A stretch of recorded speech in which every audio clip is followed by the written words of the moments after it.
Today I want to talk about North Carolina versus Texas A&M and what a statement game this could be for Ampersand U, and all that's coming up after the bumper. Don't be cornering me.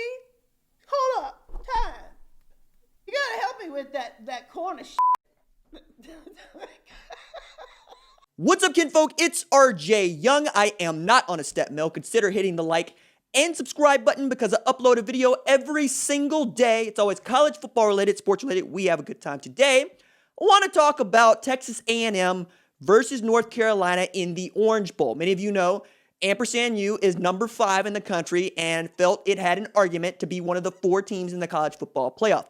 One of the things that I really love about the college football playoff rankings is how they look after the national championship game is played. Because while so many people are going to be focused on number 1 versus number 4, number 2 versus number 3, and then who ends up winning the next game, I'm interested in what the top 25 are going to look like.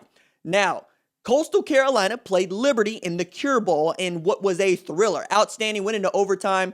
It ended on a blocked field goal attempt from the Chanticleers, and Liberty continues its long rivalry with Coastal Carolina and gets a W. They get to 10 wins, 10-1. Outstanding season for them. Malik Willis was outstanding on the ground, even if he threw in 2 interceptions. And Grayson McCall answered the bell as an outstanding passer. I really enjoy the offenses. I really enjoy the defenses. It's the kind of college football that I really love. It was everything I needed it to be.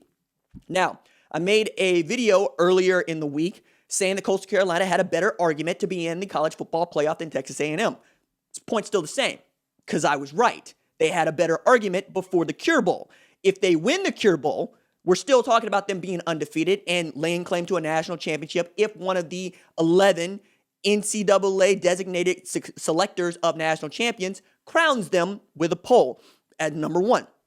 Now, A&M gets to walk into this, and they'll perhaps get a chance to not just win an Orange Bowl, but also to further its argument. I don't think there is any furthering to do. That decision was made by the College Football Playoff Selection Committee, and it was made well over a week ago.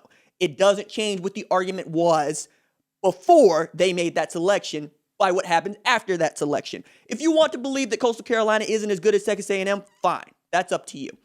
But if you're going to try to use a win for Texas A&M against North Carolina, I would caution you. 1, because, again, it doesn't factor in after the fact. And 2, because North Carolina is going to be without 4 of its best players. 4 out of their 5 best players are not going to be available to them. De'Ami Brown is opting out.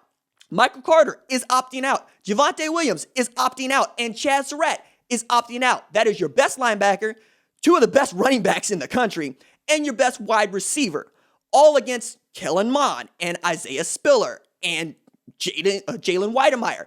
And what I think is an underrated defense. They were really great on the defensive front.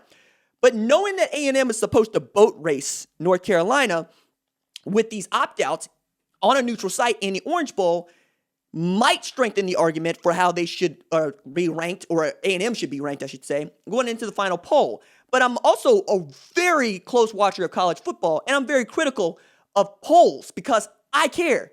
I watch as many games as I can. I spend Sundays watching college football games that I have DVR'd as opposed to just following the day's events in the NFL, because this is what I do, right? I think that if you're going to try to make Texas A&M a higher ranked team based on how, say, Notre Dame gets beat down by Alabama, you'd be wrong. You might want to point to this North Carolina win, but it's going to be against a North Carolina that was not the same that beat up on Miami so terribly bad. It's just not correct. Now, I also acknowledge that perhaps those folks in that room, the 13 members of the selection committee, don't watch as much college football as we want them to. And you could see that by how they rank the group of 5. Now, the way that they might be proven right, and you might be proven right if you are one of these folks that just want to dunk on the group of 5 and don't want to grow college football, would be for Cincinnati to lose to Georgia and for San Jose State to lose its bowl game. I think that you're rooting against the wrong way of thinking. I think you should be rooting for these teams to finish undefeated so that we get to an expanded playoff even sooner. Just because you don't want to see Alabama versus Coastal Carolina in the first round does not mean it should not be played, because that just means that Alabama's going to play again and again and again. Like a 1 versus 16 matchup would not be what it is, strictly just going off of the rankings. The 1 versus 16 matchup also just might be that more entertaining. It might feature the third runner-up in the ACC or the Big 12, in which case perhaps you get to see Alabama versus Oklahoma State, or you get to see Alabama versus North Carolina. And then we all get to have a better time where you get to see Coastal Carolina against an A&M, right? Wouldn't that be a great 5-12 matchup? That's what I'm rooting for. I want to see the sport grown. I want to see the sport become a national pastime as opposed to a regional pastime.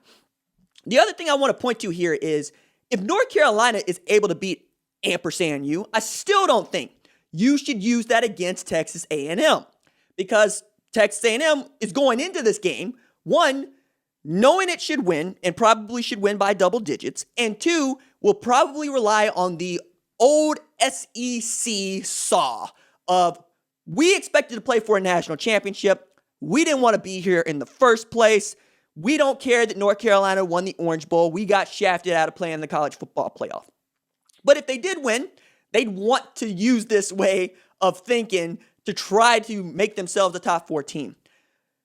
I don't see it that way.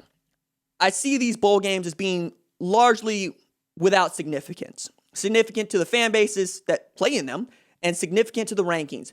But that's the other problem that we have right now that we can solve with expanded playoff. We can make these bowl games matter, and we can have fewer of them. Because it wasn't that long ago that being 6-5 did not get you into a bowl game, let alone 5-7 because you got a large fan base. We're losing what the sport is about, and it's the scoreboard. You have to be able to justify who gets ranked where they are based on the scoreboard and not where their recruiting rankings are. This is what leads us to believe in the underdog. This is why a meritocracy is important to what we dream of the United States being, and less of what we expect it to be for an oligarchy. Because college football has always been an oligarchy. But with the flow of television money, the ballooning of coaching contracts, for instance, Nick Saban made $30,000 as an assistant coach in 1983 at Michigan State to coach defensive backs. His defensive back coach today makes over $400,000.